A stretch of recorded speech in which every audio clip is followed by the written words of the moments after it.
డార్జిలింగ్ సిరీస్లో ఇది day 2. So మార్నింగే రెడీ అయిపోయి బిఫోర్ 9 లోపల టాయ్ ట్రైన్ స్టేషన్కి అయితే వచ్చాము. బికాస్ మేము టాయ్ ట్రైన్ కూడా బుక్ చేసుకున్నాం 1 మంత్ బిఫోరే. దానికి సంబంధించిన డీటెయిల్స్ అని కూడా స్క్రీన్ మీద మెన్షన్ చేస్తాను, ఒకసారి చెక్ చేయండి. డ్యూరేషన్ వచ్చి 1 hour 40 minutes ఉంటుంది.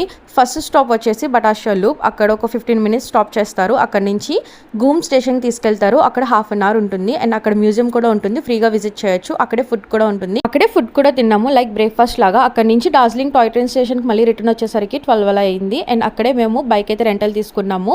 పెర్ డే వచ్చేసి 900 to 1000 రూపీస్ చార్జ్ చేశారు. అండ్ అక్కడ నుంచి మేము గూమ్ మోనస్ట్రీ, దాలి మోనస్ట్రీ వెళ్ళాం. అక్కడక్కడే ఉంటాయి. చూసుకున్నాక పీస్ పకోడా అండ్ జాపనీస్ టెంపుల్కి వెళ్ళాము. అవి రెండు ఒకే దిక్కున ఉంటాయి. దాని తర్వాత జూ అండ్ మౌంటైరింగ్ ఇన్స్టిట్యూషన్కి వెళ్ళాము. అండ్ రెండు కూడా ఒకే దిక్కున ఉంటాయి, చాలా బాగుంటాయి. అండ్ అక్కడ ఒక మ్యూజియం ఉంటుంది మౌంటైరింగ్ ఇన్స్టిట్యూషన్లో, చాలా బాగుంటుంది, విజిట్ చేయండి. అండ్ అక్కడే మేము లంచ్ కూడా చేసేసాము. అండ్ ఈవినింగ్ 6కి రిటర్న్ ఇచ్చేసి బైక్ కూడా మేము రూమ్కి వెళ్ళి ఒక 1 hour రెస్ట్ తీసుకొని మళ్ళీ షాపింగ్కి అయితే వెళ్ళాము. డార్జిలింగ్ నైట్ టైం చాలా బాగుంటుంది. సో డే 3లో ఏమేమి ఎక్స్ప్లోర్ చేసాం నెక్స్ట్ వీడియోస్ చెప్తాం. బాయ్.